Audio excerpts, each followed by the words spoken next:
Eh, palagi yung tulog. Nangangarap lang. Okay. Eh, mag-isip kayo ng pangalan. Basta DCC pa rin. Okay? Tapos, gusto ko talaga palitan natin. Kasi pinipintasan ako eh. Taglish kasi yung ano natin eh. Kaya talaga English. May nagsabi, Disciple of Christ Church. Tindi.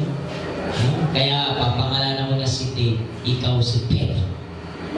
Si Brother, ikaw si Santiago. Di ba? Disciple of Christ. Balik ko natin pangalan. Hello, nandiyan ba kayo? No, retreat, no, surrender. Ay, primary. Kayo ba? Susuko pa ba kayo?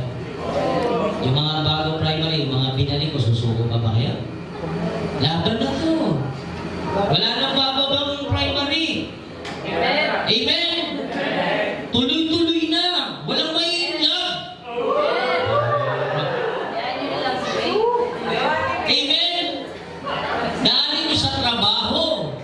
Daanin nyo sa pag-aaral. Magsumikap kayo. Huwag natin isuko to. Amen? Humahanga na nga sila sa mga primary kayo. Balang araw, mga primary na yan. Mataas. Bibitin natin ang inyong pangalan.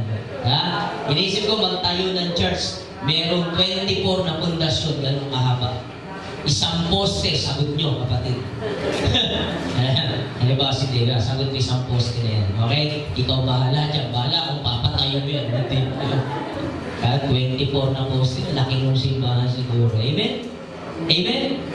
Yung yero, madali na yun. Sa 144 yun. Okay? Tikat ko na yung yero. 12 haba.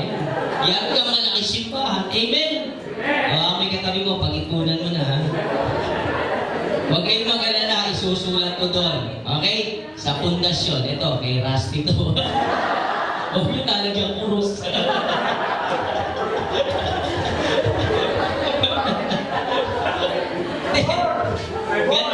Ganon ang templo eh. Ganon. Alam nyo ba ganon po yung templo na yari?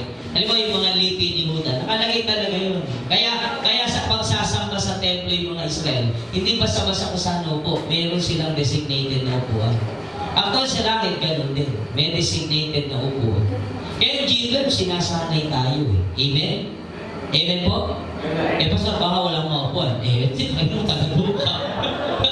Di ba? Amen? Sino hindi susuko? Sino kasama sa pangarap? And last but not the least, no gods, no glory. Sabihin nyo, no gods, no glory. Yung mga kayang t-shirt na ganyan, no pain, no gain. No retreat, no surrender. No gods, no glory. Learn to sacrifice.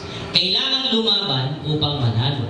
Ang pinaparangalan ay ang mga nagtatagumpay sa paglaban. Pero kahit na natalo, pinaparangalan pa rin. Importante lumaban. No gods, no glory nga eh. In serving our Lord, we will receive a reward. Glory. If we continue to serve in our Lord, even it is hard to do, tandaan ninyo, may glory para sa akin. May reward. Sino naniwala may reward? Basahin lang natin ulit yung mga ginawa ni Pablo. Sabi doon sa verse 27, naranasan ko rin ang labis na hirap, at pagod, malilit na pagpupuyat, matinding gutom, matuhaw. Natoy man ko ang maginaw, ngunit wala man lang ang balakan. Bukod sa lahat ng iyon, inaalala ko pa araw-araw ang mga iglesia. Pero sabi po roon, bandang huli, sabi ni Pablo, ako'y iaalay niya at tatanggapin ko ng amputong ng korona ng tagumpay. Amen? Alam niyo ba sa langit may crown of victory? Sana magkaroon kayo ng gano'n.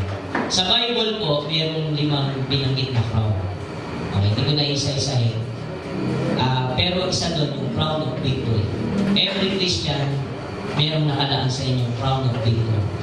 And si Apostle Paul, sabi niya, ako iaalay niya. Lumaban ako hanggang katapusan. Tinapos ko ang laban. At sabi niya, ang pinakamaganda ay naghihintay sa akin ang Panginoon sa Kristo na siya mismo magpuputo ng korona ng tagumpay sa akin. Amen? Sino gusto magkakorona na? Hello, gusto niya po ba? Hello? May korona po ng tagumpay. Amen? Amen po? Corona Toyota. Gusto niyo? Wala na yata yan. Crown. Ano ba yung crown ng araw? Amen? Mga kapatid, bawat laban, bawat pakikipagsapalaran, may tagumpay na naghihintay. Amen? Sabihin nga natin, laban kung laban. No gods, no glory. Who wants glory? Sabi sa Bible, pag pinarangalan mo ang Diyos dito sa lupa, pagdating mo doon sa langit, ikaw naman ang pararangalan ng Diyos. Hindi ko alam. Alam niyo ito maganda, no? Itong kanina na si Pastor Oriel nga, nag-preach si Gabi, nilanot ko. Alam niyo po ba, yung yung mga Kristya, yung mga tao ng araw sa Old Testament, Abraham, David, Moses, Joshua, tapos sila Peter. Alam niyo bang hindi naman nila alam na yung kwento nila ay malalagay sa Bible? Hindi nila alam yun. Nung sila'y nabubuhay, wala silang kamalay-malay na pag-uusapan natin sila ngayon. Tama ba rin? Alam niyo ba maganda? Bahala na pag-uusapan natin. Amen? Amen? Ang tanong lang ano kaya pag-uusapan sa'yo? Kasi si Judas pinag-uusapan din niya eh. Judas ka na. Ikaw kaya kung pag-usapan, ano kaya pag-usapan? Ay, yan si Kong. Grabe yan. Galing niyang manamit. Wala nga lang bisita. Yan, pag-uusapan tayo eh. Ako nga, nagugulat po ako bisan may mga bumabati sa akin. Uy, Pastor, pinag-uusapan ka doon. Anong sabi? Galing mo. Okay yan. May libre ngayon ngayon. Mga taga-sabi, hindi ko makilala mo na yun eh. Tapos minsan may tumawag sa akin, Pastor, bakit? Na ano ka, nabanggit ka sa DCAS, bakit yung nakalat na pala nila yung pagkasikat ko? Nililihim ko nga yan. May nagpatotoo, Pastor. Salamat po. Isa po sa ginamit ng Panginoon ay si Pastor Amin Sebastian. Grabe na, nababanggit tayo sa radyo. Balang araw yung channel ko, channel 7, channel 5. Pag-aagawan ng G12. Amen? Kukwento na may mga nabagong buhay. Pag-uusapan tayo, magantay lang kayo. Amen? Amen? Hindi natin yan alam before. Pero hindi ko naman sinasabi excitement, baka mapag-usapan kayo. Baka hindi rin naman mangyari. Pero maganda, gawin natin yung pinaka-the best para sa Panginoon. Yung paglilingkod. Amen? Last verse. Para ganahan kayo. Basahin niya po natin ng malakas sabay-sabay. 1, 2, ready, go. Kaya na, mga kapatid, magpakatatag kayo at huwag matitinan. Magpakasipag kayo sa gawain para sa Panginoon. Yamang alam ninyo, di nasasayang ang inyong pagpapagal para sa Kanya. Palampakan po natin. Walang paglilingkod na nasasayang. Iyang pagtitimpla niya ng kape na ka-record sa langit niya.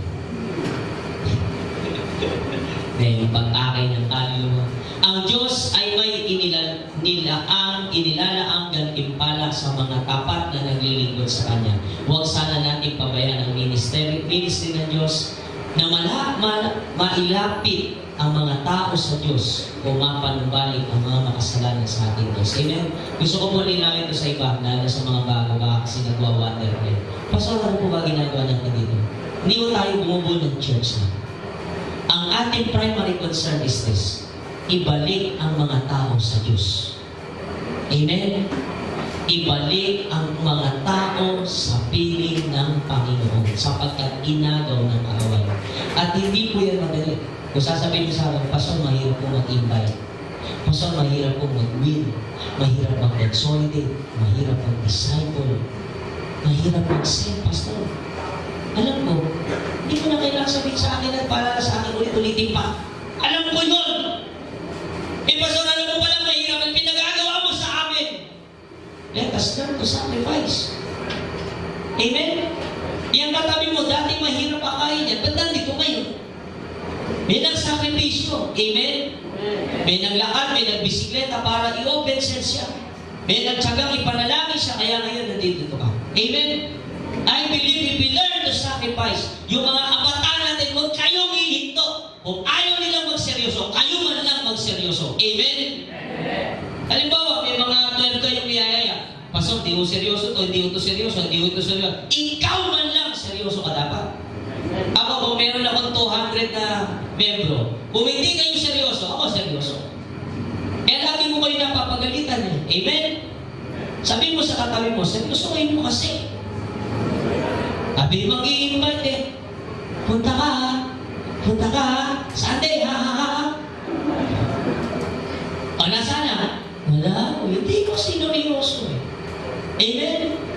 Kailangan lahat ng ginagawa natin ngayon, seryoso tayo. Kailangan take the challenge, take sacrifices. Amen? Huwag niyo sabihin sa akin na, Pastor, mahirap bumuo ng 12. Sinabi ko bang madali? Sinabi rin ba sa amin na madali? Alam din namin mahirap, lalo na ikaw lang ang gagawa, tayo lang ang gagawa. Pero pagkasama natin ng Diyos, walang mahirap sa Panginoon. Amen? Palakpakan natin ang Panginoon.